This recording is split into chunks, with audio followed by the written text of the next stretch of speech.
కార్తీక దీపం సీరియల్లో శౌర్యగా తెలుగు ప్రేక్షకుల్ని అల్లరించిన బేబీ కృతిక కూడా ఇంటర్ పరీక్షల్లో ప్రభంజనం అనిపించేటట్టుగా మార్కులు సాధించింది. నటనలోనే కాదు చదువులోనూ సూపరే అన్నట్టుగా ఇంటర్లో తనకి వచ్చిన మార్కుల్ని సోషల్ మీడియా వేదికగా అభిమానులతో పంచుకుంది. ప్రస్తుతం ఇంటర్ ఫస్ట్ ఇయర్ చదువుతున్న బేబీ కృతిక 470కి గాను 459 మార్కులు సాధించింది. ఆ 11 మార్కుల్ని ఎందుకు వదిలేసిందో ఏమో కానీ అన్నిట్లోనూ అదిరిపోయే మార్కులు సాధించింది.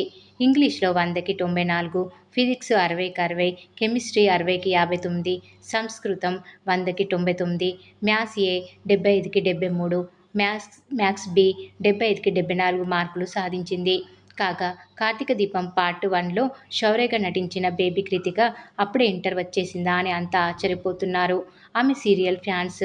కార్తీక దీపం సీరియల్ తర్వాత కృతిక సరిలేరు నీకెవరు చిత్రంలో నటించింది. Super star Mahesh Babu, lady super star Vijayashanti కాంబినేషన్లో స్క్రీన్ షేర్ చేసుకుంది కృతిక. ఆ సినిమాలో విజయశాంతి చిన్న కూతురుగా నటించింది కృతిక.